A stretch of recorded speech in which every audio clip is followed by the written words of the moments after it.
పితా పుత్ర పవిత్ర ఆత్మనామమున ఆమేన్. క్రీస్తునాథుని యందు ప్రియ దైవ బిడ్డలారా, జ్ఞానవాణి వీక్షకులారా, క్రీస్తు నామములో మీకందరికీ శుభోదయం. ఈనాడు మనము పునీత హెలెనా గారిని స్మరించుకుంటూ ఉన్నాము. వీరు 250 సంవత్సరం నుండి 330 సంవత్సరం మధ్యకాలంలో జీవించినటువంటి మహారాణి. పరిశుద్ధ గ్రంథ వచనము: జాగరూకులై ఉండుడు, విశ్వాసమున దృఢముగా ఉండుడు, ధైర్యము కలిగి బలవంతులై ఉండుడు, ప్రేమపూర్వకముగా అన్ని పనులు చేయుడు. పునీత చిన్నప్ప గారు కొరింథీలకు రాసిన మొదటి లేఖ 16వ అధ్యాయము 13వ వచనం నుండి 14వ వచనం వరకు. పునీత హెలెనమ్మ గారు సువార్త విలువలను కలిగినటువంటి పునీతురాలు. వానిని చక్కగా తన దినచర్యలో భాగముగా ఆచరించేటటువంటి వ్యక్తి. హెలెనా గారు కాన్స్టంటైను చక్రవర్తి యొక్క తల్లి. ఈమె ఆసియా నివాసి. బిథీనియాలో సత్రం నడిపేటటువంటి వ్యక్తి. సత్రంలో సేవలు చేస్తూ ఓ సైనికాధికారిని వివాహమాడి ఉన్నారు. కొన్ని సంవత్సరముల తరువాత చక్రవర్తి కావాలన్న ఆశయముతో భర్త ఆమెకు విడాకులు ఇచ్చారు. తన కుమారుడు కాన్స్టంటైను మాత్రము తల్లికి తోడుగా ఉంటూ అన్ని విధాల ఆమెకు ఎటువంటి లోటు లేకుండా చూశాడు. కొన్నాళ్లకు తను చక్రవర్తిగా పట్టాభిషిక్తుడైనను తల్లికి సకల గౌరవ మర్యాదలు ఇచ్చేటటువంటి వాడు. కాన్స్టంటైను 313వ సంవత్సరంలో మాగ్నెటియన్పై సాధించిన విజయానంతరం హెలెనా క్రైస్తవ మతాన్ని స్వీకరించి విలువైన క్రైస్తవ జీవితాన్ని జీవిస్తూ ఎందరికో సుమాతృకగా నిలిచారు. మహారాణిగా క్రైస్తవ విశ్వాసాన్ని గొప్పగా వ్యాప్తి చేసినటువంటి స్త్రీ.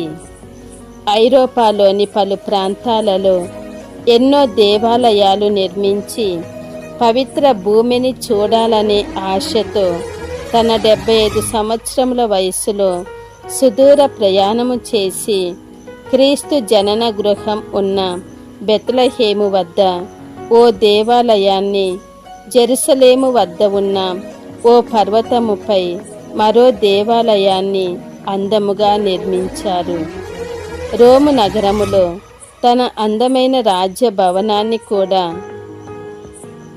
దేవాలయముగా మార్చి ఉన్నారు.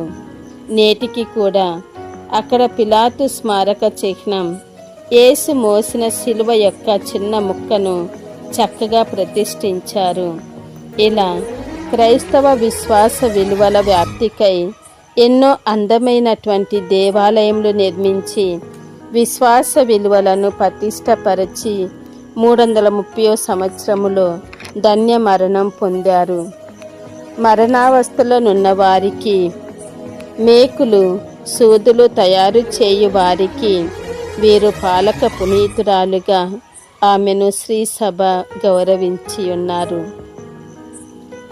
మనము ఉచితముగా పొందినది ఉచితముగానే వసగుడు అని మత్తయి సువార్త 10వ అధ్యాయము 8వ వచనములో తెలియచేసినట్లు, ఈమె తనకు ఉన్నటువంటి సంపదను అంతటిని కూడా పేదలకు పంచి ఇస్తూ ఎన్నో దేవాలయాల నిర్మాణానికై కృషి చేసి ఉన్నారు. అదేవిధముగా ఈనాడు మనము సామాన్య కాలపు 20వ ఆదివారంలో జరుపుకుంటూ ఉన్నాము. మనము కొన్ని వారాలుగా పరలోక ఆహారము అనే అంశమును గురించి ధ్యానిస్తూ ఉండగా ఈనాడు ప్రత్యేకముగా యేసు వాగ్దానమును మనము గ్రహించి ఆయన ప్రసాదించే ఆహారము ద్వారా మనకు అనేక మేలులు జరుగుతున్నాయి అని, మన అనుదిన జీవితంలో జరుగుతున్నటువంటి అద్భుత కార్యాలన్నిటినీ కూడా గుర్తించి ఆ దేవాతి దేవునికి వందనాలు చెల్లించుకుందాము. ఈనాడు ప్రత్యేకముగా పునీత హెలెనమ్మ గారి ప్రార్థన వేడుదల ద్వారా ఆ ప్రభు శిష్యులుగా మనము కూడా సువార్త విలువల పట్ల శ్రద్ధ కలిగి ఆచరిస్తూ ఇతరులకు బోధించే విధముగా ప్రభు మనందరినీ కూడా పునీత హెలెనమ్మ గారి ప్రార్థన వేడుదల ద్వారా దీవించి ఆశీర్వదించి మనకు కావలసినటువంటి నిత్య జీవ ఆహారాన్ని ప్రసాదించమని ప్రత్యేకముగా ప్రార్థించుకుందాము. ఆమేన్.